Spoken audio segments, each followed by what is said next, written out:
Rasheed, what would you say is the one key message that underpins everything that you'd like to cover in our conversation today? I would say it's compassion. Compassion is so important because without compassion, you're not going to be able to really connect with people. People aren't going to really value you. You're not going to build that really strong bond. It's really essential. And ironically, and I'm sure we'll explore this, it's one of the things that people often don't think about when they first think about leadership.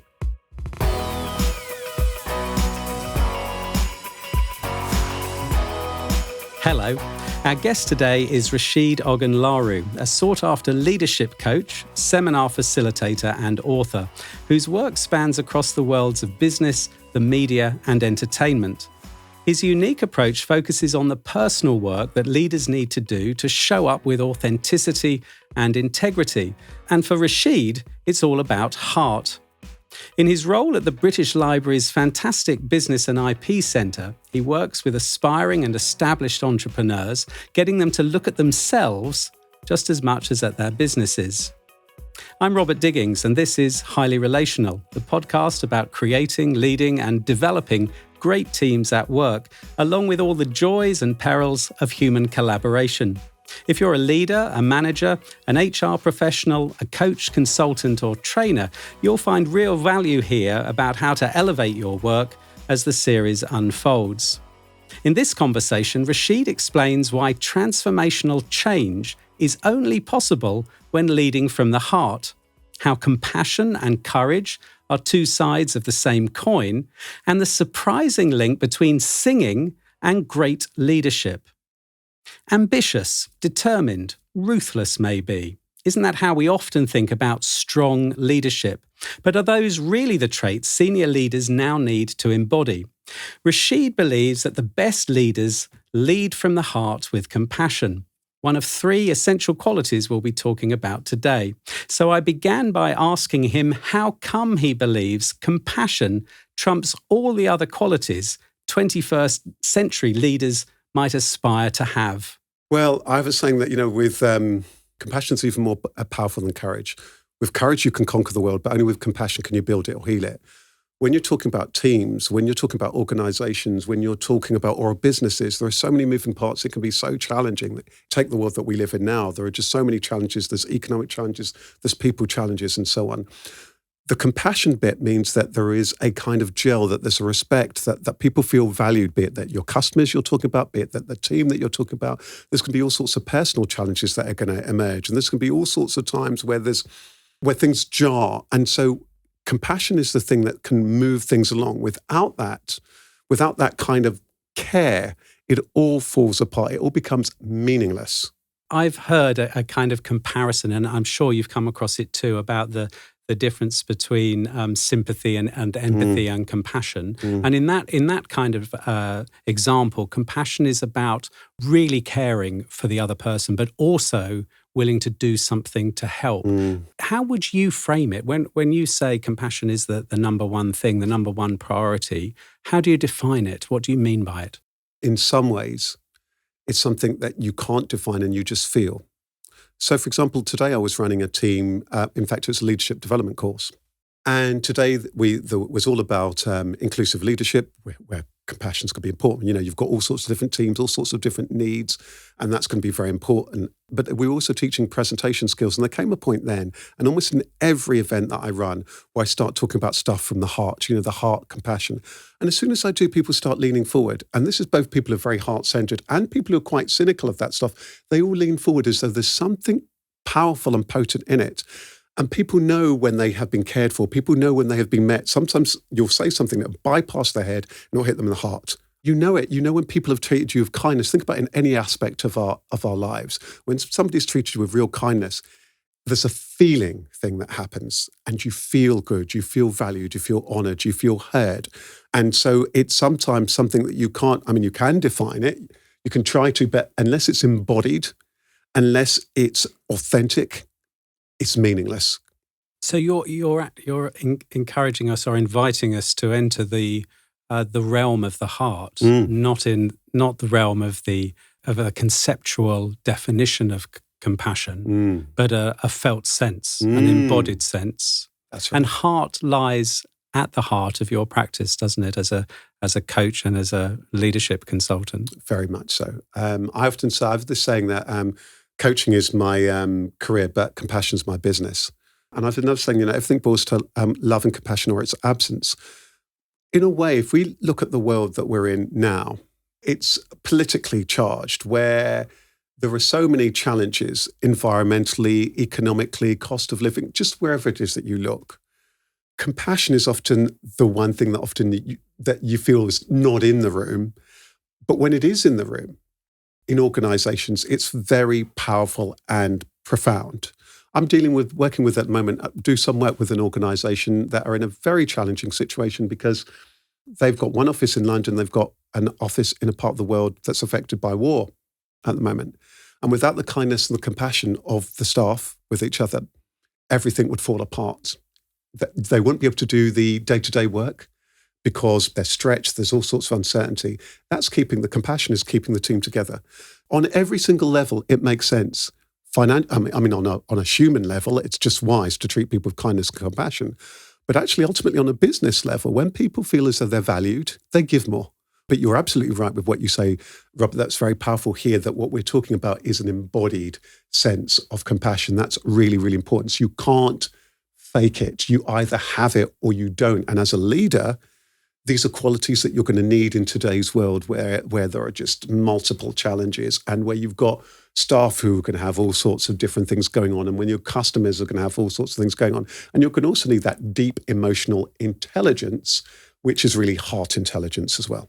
So help me understand how you might enable a senior team or a CEO or an MD who perhaps doesn't feel that they embody a great deal of compassion. Maybe what's got them to the senior level that they've risen to is more to do with drive or conscientiousness. On the Ocean or the Big Five personality trait assessment, very senior execs tend to exhibit high levels of conscientiousness, but very low levels of agreeableness.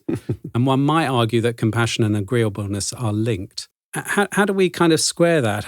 How do we have strong, effective leadership that's decisive and driven, but also has the heart qualities that you're talking about, like compassion? Maybe we need to start off with passion, and then we can get to compassion, because very often when I'm working with those leaders, one of the first things I'll ask them, what led you into leadership? What's your story? Who's had the greatest impact on you in your own life?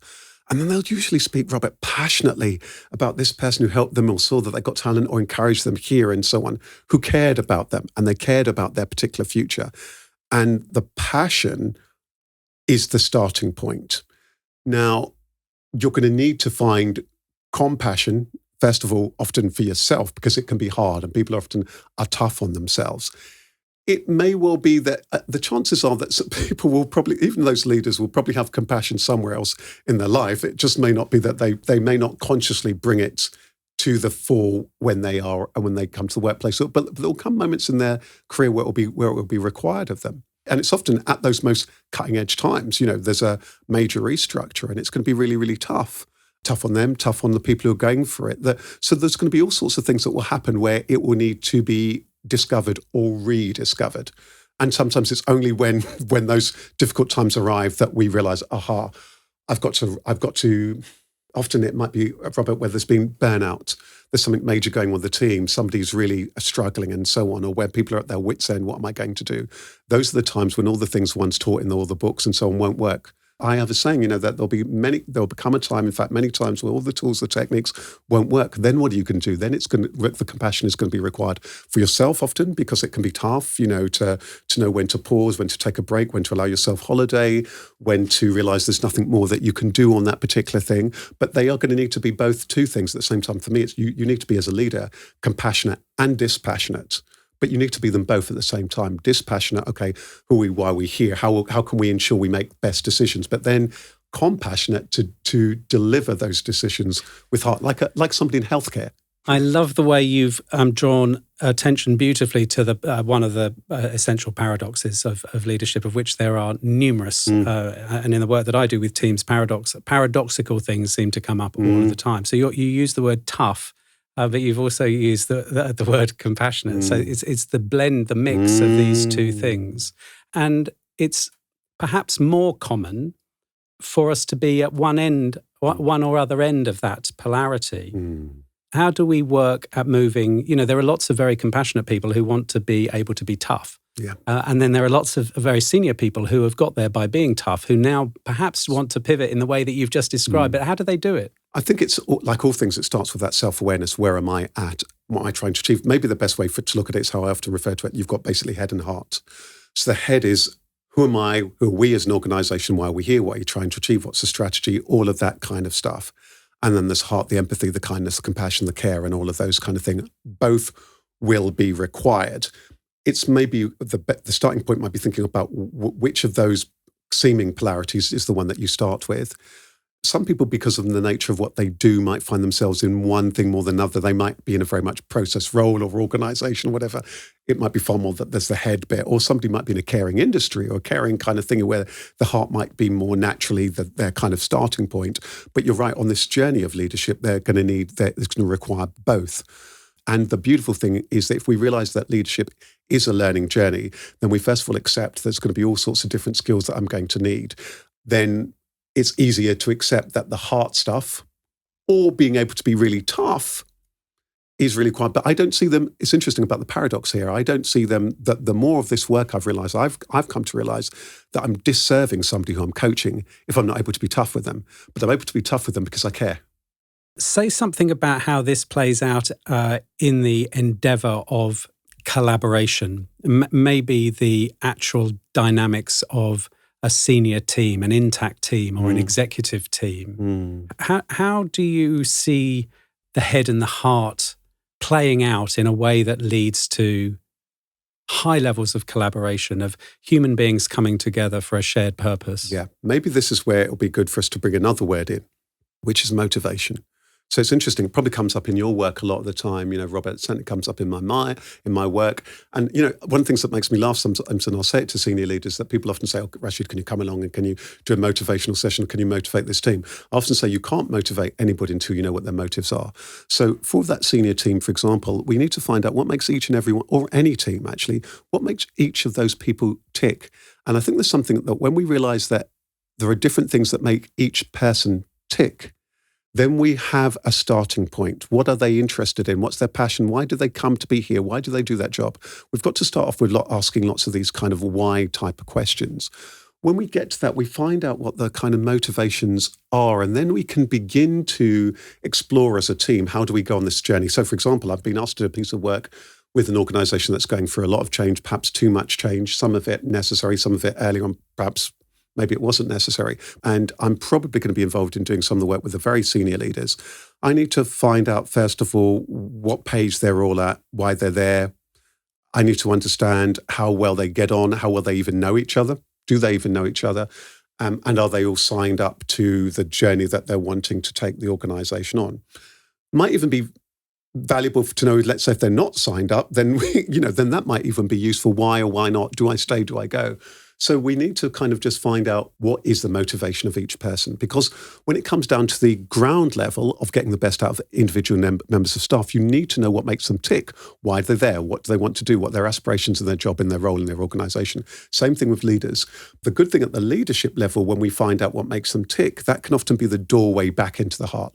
I was running a session really briefly with a senior leadership team in an organization, a huge organization, and with the senior leadership teams all around succession planning and developing people all throughout the organization. I asked them all, why are you here? Why did you get involved? And one of the ladies said, I never, ever intended to be in this industry. In this case, it's in health. What happened was this happened to my mother, and then blah, blah, blah. And we got the way in, and she lit up everybody in the room, leant forward. We suddenly got to the heart of the matter. We got to the heart of the matter. For some listeners, I think that this is something that you'll have to put to the test. When has somebody deeply listened to you? When have you felt really heard? When have you felt at your wit's end in leadership in your organization, or when you felt you want to leave? And then when somebody's had time for you, something powerful happens, that somebody just cares. When that happens, then you can suddenly create real change. I have this saying, that from the head alone, transformational leadership, which many organizations are interested in, is almost impossible. But from their heart, it's inevitable. From the head alone, transformational leadership is almost impossible because of all the politics, all the procedures, all of this, all of the people, all the power dynamics. But from the heart, if you connect with somebody from the heart, immediately there's a bond. What's that about? But we've all experienced it. What we're doing is just putting something that we all really know onto the table at last. And what I love, there are several things that you've said that I just think this is so beautiful. One is about the leaning in. You've said it twice now. They lean in as if they have loved what they've heard and they want more and they want to be closer to each other or to the idea or the feeling that has started to arise. And the whole thing around compassion and passion and motivation is beautiful because all of those things, of course, they can have a cognitive component, but they are also very emotionally based. And the evidence is that it's emotions. But we make our decisions. We live our lives through our emotional processing, not through our cognitive processing, and then we reverse engineer the thinking around the feeling. But these.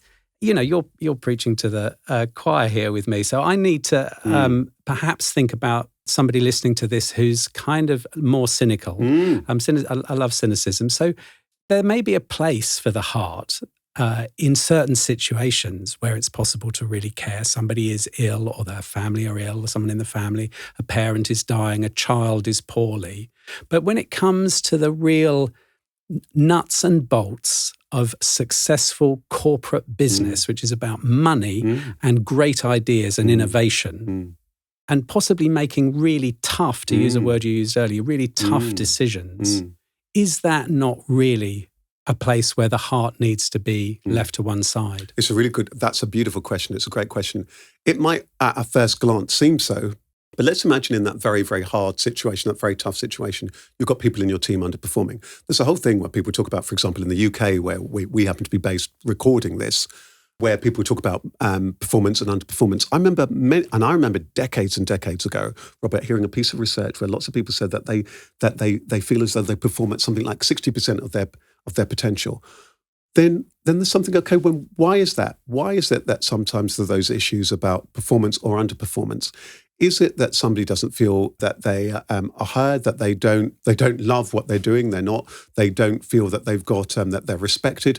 Often there'll be passion or compassion related aspects of this. I was with somebody just yesterday, a friend of mine, I think was it yesterday? I was speaking to a friend of mine and he was going for a really tough time. He's a leader with his team. He's having to go through all sorts of very practical things to move the team forward. But actually, he was having to, I said to him, what you may just need to do is that there are some people where you might need to just recognize they're actually at where it is that they're at. So by being compassionate toward them, you might be able to turn a corner. Otherwise, we often get with issues to an impasse. I see this all the time where you've got people, they're trying to make all these hard decisions, but the relationship's broken down.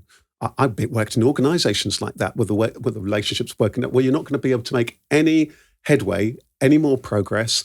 You're not going to get those teams together unless there's that compassionate angle. I think it's good, as you'd highlighted, to sometimes be cynical about these things, but it's worth thinking about what are the most challenging issues that you've got. Probably the most challenging issues are going to be certain people-related issues. When I'm coaching people, when I'm running leadership courses, most of the stuff that I'm going through, people kind of know, but they may not be putting it into practice. Why is it they're not putting it in practice? Because they don't care or nobody cares or the care's gone out of it. Most people know what they need to do, or most of the time, it's that classic thing people say, they join their organization, they leave their boss. We're talking about ultimately the human relationships are really key, and those are the things that are really, really challenging. And in order to move those things on, you need to be compassionate. There's no two ways about it. And it kind of slightly surprised me at first, but I'm not saying here at all that it's not about being strategic. You need to be highly strategic. But I meet lots of people, if I'm really honest, who are highly intelligent, but it's almost as though the minds are kind of ineffectual because the heart component isn't there. They're quite ineffectual, actually. And it ends up just being theory because you're ultimately providing a service for people. You're ultimately serving people. You're helping them in their life in some way, but via a product, via a service. So there is heart in that. And we all know when it's there. When we're dealing with the company, they feel they're not listening, we take our business elsewhere. When we've gone into a place and people aren't paying attention to us, we walk out. When we've been in an organisation and things have got to a certain point, or we just feel as though people are telling one story to us, another thing, we will leave. We'll stay in organisations if people are honest and open up with us, even if there's all sorts of challenges, if we feel people are doing things with care, kindness and fairness. So I want to pick up on the what you said about transformational leadership, and transformation can only happen if the heart is involved. So we will come back to that. But I want to know a little bit more about you, Rasheed, because the work that you do now is based on a whole career that, in many different places, in different situations. So tell us a little bit about what's come together for you that's enabled you to do this work, because you're a sought-after leadership coach and leadership development practitioner. You're an author, so you have a community of people that know you and interact with you through reading your written work. And you're also a singer-songwriter, which I can well imagine has a great deal of heart in it. So how have these things come together to enable you to do the work you do today, Rasheed? Really good question. Well, my first background was in media and PR and communication, so I'm loving the studio that we're in today, recording this. It's like home from home. And a lot of that had to do with organizational strategy, messaging, and all of that kind of stuff, reputation and so on. So I understand that world. I understand the world of the head very, very, very much. That was my background, and the risk if we don't get lots of those things kind of right. So I started off in media and public relations. Then after being made redundant, I pursued my passion of singing, songwriting, and I wanted to be more successful than Seal. That didn't happen. But the singing world led me into the coaching world. When I worked in media, I had become a media trainer. I used to train people to appear on TV and radio. And I'd always had an interest in this personal development and training. So when I was pursuing my music and I met all sorts of singers who were struggling with various bits and pieces, and my friend told me about coaching, I saw a link between this interest that I had in personal development and a way of helping people initially who were singers to help them to develop. That led me into meeting far more people who were their own boss. So I trained as a coach, and that's where the link with the British Library and becoming a business coach happened. And then over time, people were saying, actually, can you come into our organization? But actually, I realized that all the skills they've kind of come together, because when you're training people, it's performance. So I'm training people a lot to present. And actually, I teach people a lot of that stuff around the communicating effectively, because that's where lots of stuff falls down. So for people to have that rounded skill. So for me, it's ironic. Only now when I get to this point in my career, I can see where all of those different component parts are really, really important. And the singing bit is the bit where it's about connection, the connection bit. And that's the bit that I can often encourage people to do. And it's often it's a missing piece of the jigsaw for many leaders, either the connection to themselves and their own magic, as happened today. There was somebody and he had all the logical things. Again, another reason, the answer to your earlier question, this guy, bright, he's on a leadership program, really smart, lawyer, all sorts of things, really talented guy, came up to present. He had his computer in front of him, he was reading this stuff out. He had lost the entire room. I said to him afterward, put that down, connect with people. You already have a brand, you already have this. So sometimes we've got to be able to also connect with the heart, to be able to genuinely give people feedback from the heart that sometimes you've got an instinct about. You've got to have that instinct thing where you can just say to somebody, sometimes that in business and so many things, there's an instinct element to it, isn't there? There's this instinct. And unless you're able to give that genuine feedback from the heart to the heart, you're not going to get the best out of people. But what surprised me, Robert, throughout my entire career, over these 20-odd years of being a coach, is that when I deviate slightly from the on-paper script and I just speak to that person and connect, that magic happens every single time. So for me, that's evidence that this stuff works. And I've done that in rooms where there's hundreds of people. I've done that in rooms with senior leaders. And that's what changed. I can deliver all of the practical stuff that they've heard and they're kind of so-so. But once I start talking about this, everybody is on page. So for me, that's the only evidence I need. And then they talk, they connect, they share, they open up, they're on a journey. So what you've said here has helped me understand something that I was taught quite a few years ago when I trained to teach the Hoffman process, which is a 7-day residential about love and how unmet childhood needs can play out in our adult lives. And as part of that training, one of the things they said to us repeatedly was you can say anything to the participants who come here. You can give them any feedback you like as long as you say it with love. That's right. And that idea freed up the possibility of saying very difficult and potentially confrontational things to people that had come to learn about themselves. And now you're really talking, because what you're saying here is profound. Because then when it comes to some of the things that people find very, very difficult in business, like giving people performance feedback or all of that stuff, one of the challenges I see throughout my career is that lots of people have not been given the developmental feedback that they need. They've not been told in a kind, caring way, that here are the areas that you need to work on. Often it's not happened.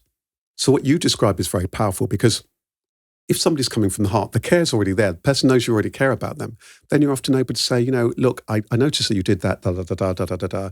Here's just one thing I noticed. If you were able to just bring this, this, and this, and they'll hear it, and they'll hear it openly, and they'll often thank you. Often you'll land on a thing that they themselves have been struggling with for some time, and you'll often see them emotionally well up. So let's go back to this idea that transformational leadership can only happen if the heart's involved. How do you know that's the case? Because so I'm playing devil's advocate. So I'm imagining somebody might be listening to this who says, yeah, I get all that you've said, Rasheed, so far in certain situations, but the idea that transformational leadership can only happen if the heart's involved is bollocks. Because really, transformational leadership is about really, really good ideas and then knowing how to execute on them. Yeah, but how are you going to carry people with you? Who's going to do it? Who's going to deliver on it? When I walk into any room, and I'm talking about when I walk into a room with all of these people, often senior leaders, I'm not an expert in their world. They're an expert on their world. And for them to even listen to me, I first of all have got to establish some kind of connection with them. And that can only happen if I'm able to connect some kind of rapport and a genuine human connection with them. They're not even going to listen to me if that's not happened. The person who's listening to this is going to listen to it unless they feel that there's something on a human level that I'm saying that somehow is vibrating with them. Now, it might be vibrating that it rings true to their heart, or it might jar with them in some way. And sometimes, like you said before, their cynicism can be very valuable. That, hang on a minute, what on earth are you talking about? Why? And then we can begin to unpack. What the biggest challenges that you have. They're likely to be things where some heart is going to be required. It might be stuff to do with yourself. You're being too tough on yourself, or you haven't taken that holiday that you're due or whatever, or that you'll come to some impasse with somebody in your team. How are you going to get beyond that impasse? You're not going to be able to pass that impasse unless there's some kind of connection, communion, conversation. All of these things require some degree of heart. What we're not saying is that all of the head stuff isn't relevant. It's absolutely relevant. It's really important. And then sometimes once we've brought a little bit of heart into it, we can then move quite fast. But for example, when I'm about to do a big piece of work with an organization, all sorts of people are going through change. And to be honest, all of the team are sick of change. They're exhausted.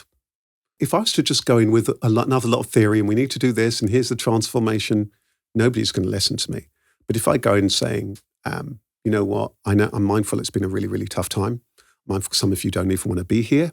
I think some of you have probably been thinking about, is this going to be genuine? Is the organization going to push all this stuff through anyway? I'm here today for us to talk about, yes, this transformation that the organizations want to do, but I want to talk about you, why you're here, your heart, the skills that you're going to need in order to serve you for the rest of your career. Then I've got a chance. I've got a chance with this team. But if I don't bring that in, I'm finished before I walk in the door, because I've been there. We've all been there, haven't we? Where we know that somebody's just simply playing lip service to, and we have switched off completely. As a leader, you've got an opportunity at last to perhaps turn people back on, to reconnect them. Most powerful thing I ever saw in leadership, was a story where there was a chief executive had to go and talk to a team that was going to be quite potentially hostile, because it was a group, a whole section of their staff had been let down. They'd faced all sorts of barriers. It was a chief executive who needed to go in and talk to their Black, Asian and minority ethnic team conference, and there was hundreds of people in the room. Chief executive walked in and he said, "I'm really sorry, we failed you. We failed you as an organization because of bam, bam, bam." Immediately, in seconds, everybody's face changed.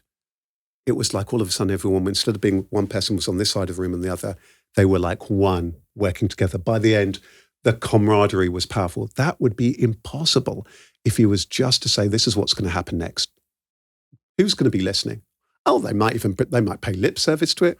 Why have we got the challenges that we've got? I'd ask the cynical, but why is it that so many people underperform? Why is it that people stay on longer? Why is it that people put in extra shift? Why is it that you walk somebody further down the road if they've been kind to you when they've asked for directions? Why is that? Why is it that you give somebody more chips when they've come in and they've smiled at you if you're in a service industry? That is science. That's science. That's just pure. That is just, everybody knows that. Everybody knows that. But all I'm saying is something that often people don't say, but I've learned that it's really important to say it. I love the story about the I'm sorry we failed you, because for me that also shows that one of the things that the heart loves is the truth. A vulnerability, honestly expressed, is very, very appealing to the heart. Very much so. And then you've talked about something, that vulnerability is profound because that's a humanity. What we're talking about here is humanity. We're talking about being human when it comes to the workplace. So tell me about the responsibility that you feel that leaders have to those that they lead to start to do the work that you're encouraging leaders to do themselves. So it may be one thing for a leader in an organization to kind of go, okay, I'll work on these qualities of the heart. You've named some today, compassion. You then linked that for us to passion and then to motivation. So from a kind of self-leadership or leadership development point of view, you're highlighting what you've come to believe leaders need to work on for themselves, the personal work they need to do.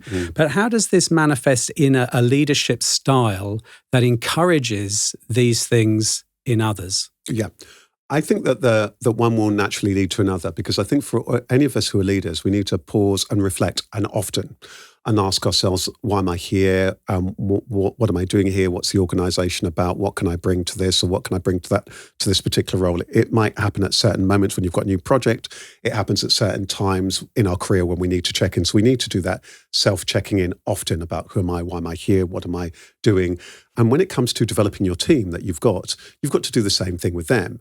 Now, what often happens is this becomes reduced to a very practical thing. Have you done this? Have you done that? But who's asking, where you at? How are you feeling about being here? Do you feel supported? That you can have the same kind of conversation, which is really deep, and where you're going to get true answers about how that person actually feels, how it is that they're performing. If there's reasons why they might be to perform, they might actually genuinely tell you, as opposed to if you're just going through a kind of a script. So there are so many ways in which, by applying that little bit of a human approach, it means that you're going to be able to find out what makes people tick. Because ultimately, what you've got to do to be able to develop your team is to know what makes each and every one of them tick individually. And then you can begin to do that collectively and to share some kind of a vision. The challenge actually here is that, to be very honest, that each and every person has a completely different motivation. We can't assume. The difficulty is there's an assumption that people want to be there, or they want to be in a team, or that they're going to that they share a vision. Very often that they don't share a vision. Very often the leadership team do not share a vision. And sure, in some things people share a vision, like in certain things in sport, they share a vision. So if we accept that for a moment, then we can begin to deal with some of these very hard and challenging things by realizing, okay, I need to establish genuine connection here in order to be able to make these things move forward. And then that links, it's beautiful. And it's not only beautiful what you're saying, it's beautiful how you're expressing it. And you're expressing it from, not because you've read it in a book, because you've seen it, because you know it. And it's coming, we can hear a connection that you have to your heart and your passion for the work that you do. And in that respect, you're modeling what you're talking about, and it's terrific. So for me, what you've just said links to something that you said earlier, which is that compassion beats courage. But another paradox is that to do what you've just said requires an enormous amount of courage, bizarrely. That's right. That's absolutely right. Why do you think that is? Why does it feel that we need to be courageous to be heartful? That's a beautiful question. It seems to me that, and I when I wrote my book Soul Trader, I hadn't realized this bit of the link. Both compassion and courage are two of the chapters in there. But I now say that compassion and courage are actually two sides of the same coin. Sometimes what will happen in life, it will present itself as an issue of courage. I need to have the courage to step forward or to leave this job or to do this or to do that or to speak my mind or what have you. Sometimes it's going to be an act of compassion that means I need to allow myself to take some time off or whatever. So they're different, they have different qualities, but they are linked. There's a relationship that they have between each other. And sometimes it will be about, there might be some stages in your life where it's about the courage. Typically, I think that very often the courage will represent itself often very earlier in life. And then the compassion bit might come in later as often the finishing school, actually, is in my experience. So that courage to do things, to step forward or to do this or to do that might require some degree of courage. But sometimes the courage can be a very subtle thing. So for me, courage is often shown up as the courage to trust my own heart, to trust my own instinct and so on. That's what courage has meant to me. So it's a compassionate courage to say, to even present this way of looking at the world. And even in business and leadership. So for me, that's the courage bit. They've said to me on paper, they want for me to cover this. Yeah, and I'm going to cover all of this stuff. But that's not the starting point, and that's not the end point, and that's not what's going to make it happen. I've this saying, that love is the medication, it's the destination, it's the vocation, it's the liberation, it's all of those things. It's all of those things. If we think from a leadership level, what is it that's going to really resolve the challenges that we have in the world at the moment? It's going to require real compassion especially when people are so far apart. It's going to require that care to be able to see things beyond what compassion allows us to do from a very logical point of view. And for the people who are wanting something more substantive about that, if I just am locked in my mind, it's going to be very difficult for me to consider another point of view. If I can just for a moment park what I think, all of the stuff I've read and learned and so on, and just for a moment, there's that saying, Robert, that I came to my mind recently. It's a funny saying that people say all the time, but we don't think about it. Can you find the room in your heart? Very often people don't have the room. What I'm inviting people is for a moment to try and explore finding that room. For a moment, just imagine we've got that room to consider somebody else's point of view. Then we can become open-minded and open-hearted. Actually, we need to be both. We need to be open-hearted and open-minded. Very often, if I'm just like this, I'm closed-minded. I need to be open-minded. The heart is a very good way of opening. It's a very, very quick way to open the mind. You can't. People talk about winning people's heads and mind. You can't do that funny enough, you can't do it from the mind because somebody's got a mindset. From the heart, you've got a chance of demonstrating that you care and you have empathy for that person, and then you can meet in a place in the middle, as opposed to two people's doctrines battling together. But from the heart, we can create this whole different space where we can work, we can begin to perhaps resolve and solve and create new things if we really care. Otherwise, what's the point? Otherwise, why are we doing the stuff that we're doing? Why? How would somebody know whether they were in a team that's doing what you've suggested, or one that might be on the verge of it, or might be a long way from what you've suggested? I think if they're close to it, or if there's elements of it, there's probably going to be laughter. There might be real warmth. You might even get that kind of things where people are in a good way ribbing each other, but with real kind of care and fondness. You might actually struggle to spot who is the manager here at some points. You're just by that you mean the leader of the team. The leader of the team. You might not know. You might not necessarily know. You might not actually necessarily know until certain things, because they will probably demonstrate a kind of a softer kind of a power. Where it's not there, you're probably going to get, this is assuming people are in physically the same space where you're going to be able to see it, that people, less interaction, less eye contact, less very functional interactions between people, very limited or staccato kind of communication. Because we've got to bear in mind that communication is the breath or death of every relationship. Communication and to a degree collaboration. So, there's going to be a number of things that you'll be able to see and actually feel. It's a bit like, when you go into a room and you can tell that there's been an argument, or you've walked into a room and you know that there's been laughter and people are getting on. It's a bit like that if you were to walk into a physical room. But you also do need to find out you need to probably, I would say, actually have conversations with people also individually, because otherwise sometimes you might have all sorts of things that are kind of masked. You need to just have those conversations with people individually just to find out where they're at.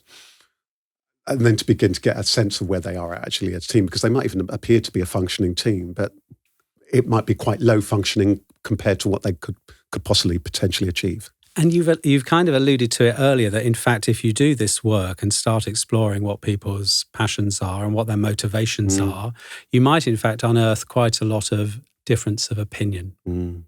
Is your sense that that's where the leader needs to step in and determine that? Or is it possible, have you found, that the team, if given the time and the opportunity, can actually arrive at a place that is congruent and has alignment? There needs to be a clear vision of the same thing that people are at the end of the day trying to make. But they can have different goals, I would say. They can have different drivers. They will have different drivers, and they may have different motivations. And very often that people have got their own, they've got their own things of why they're there. So a mistake that we can make is to try and align everything. Because one person's motivated by the money, one person's motivated because they want to make a change, one person's motivated because they really care about this and they care about that. Sometimes even letting that be and breathe can be very, very interesting. But we need to have this clear sense of who we are and what we're trying to do, that in some way that everybody can somehow buy into. And that may allow a little bit of room of why this person does this because they want to improve this efficiency, and that person wants to do it because they really care about patient care, and that where they might learn from each other or care about the customer experience. That's where all those different bits of the jigsaw puzzle can help. But that vision needs to be there. And there's two ways, therefore, that you point out that can be achieved. There can be the way about, okay, this is the vision, this is who we are, and so on, that somebody presents it, that hopefully people will buy into. Or if you've done some groundwork, what does this vision need to look like for the next chapter? Where if you've got some buy-in and if you've got a team that are skilled and respectful and so on, that you might be able to create that new vision together. It might depend on where you are and what level of seniority and what buy-in people have got. That in itself might be even interesting, even to ask yourself, what's the best way for you to go about doing this, depending where you're at. But there does need to be a shared vision. Sometimes you can create that together. Sometimes you might be able to in a position where you can present that in a way that will speak enough to each individual person's motivation. But that's where it's going to require some of that work and conversations and clarity and being clear. What would success look like? The challenge here, Robert, a lot of the time is that what's amazing, again, on the practical side, is that people don't even know what success looks like. What would it look like, be like specifically? They're caught up purely in words and theories.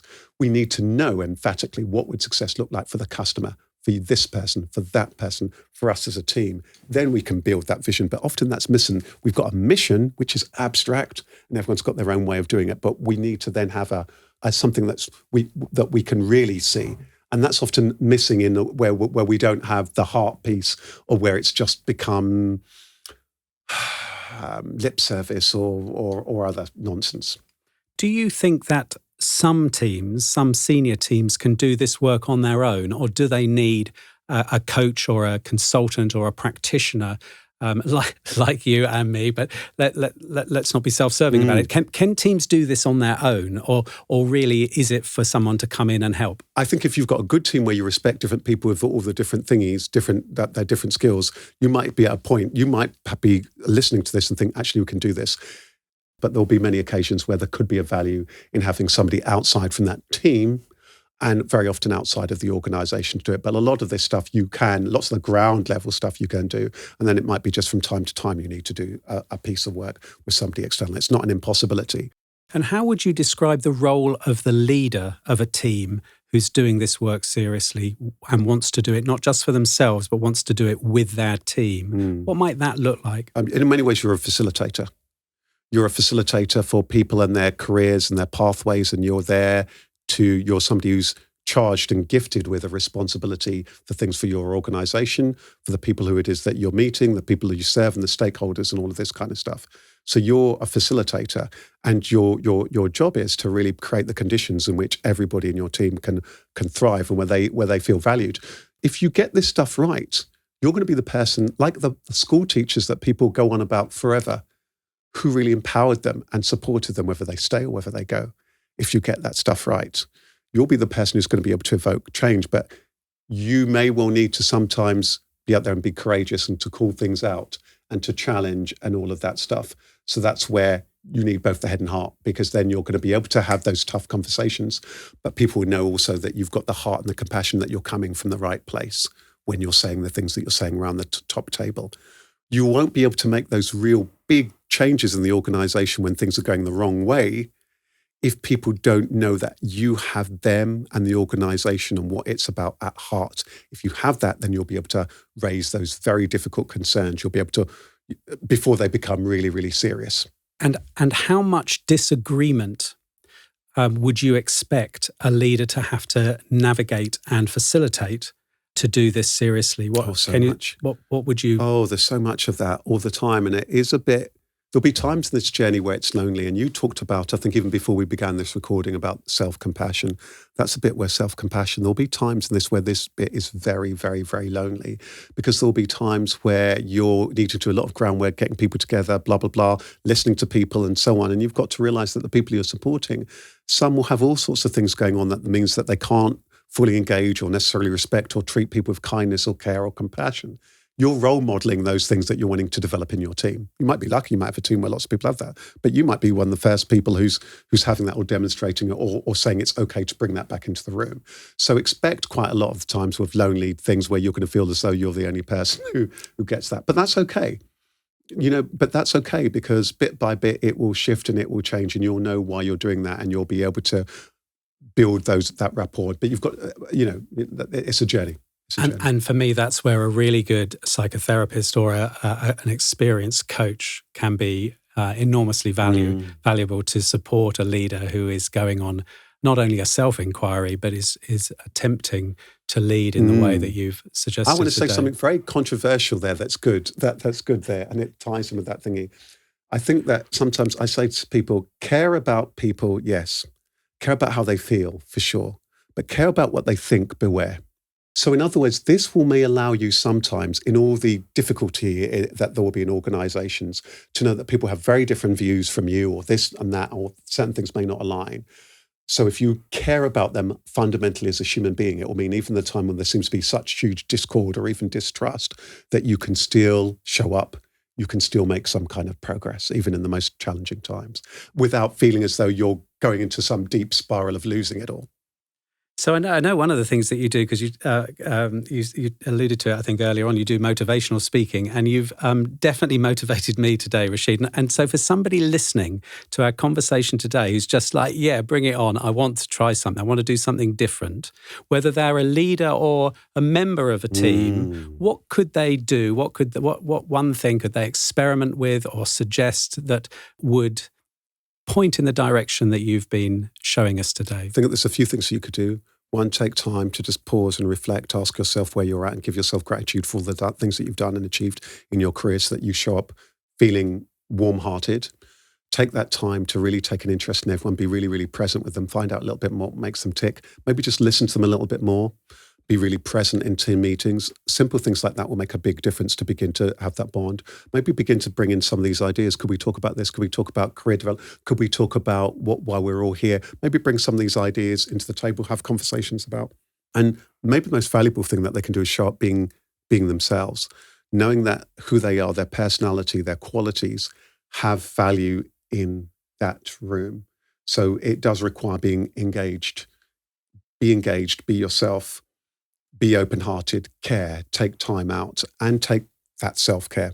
Those would be the things that I would say. And also, if you're in a toxic environment, step back sometimes and just try and see things from the perspective of the people who it is that you're finding really challenging. And even and see if you can give people, this is a very important one, good, nourishing feedback wherever it is that you can. And even if you've been in challenging me, thanks everyone. It was a really robust meeting. I know some of us have all got different views, but I really value the fact that everyone clearly cares.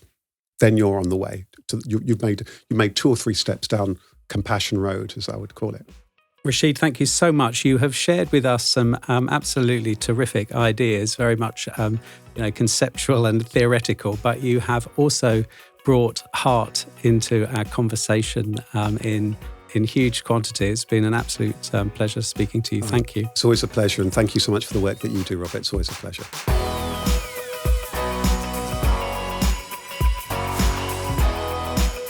The soul-searching Rasheed Ogunlaru. Thanks to him for his time today.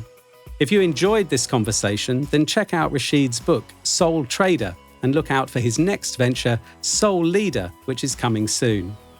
You've been listening to Highly Relational. Check out the show notes for more information about today's guest and the topics covered. Give us a like, rate and subscribe wherever you're listening.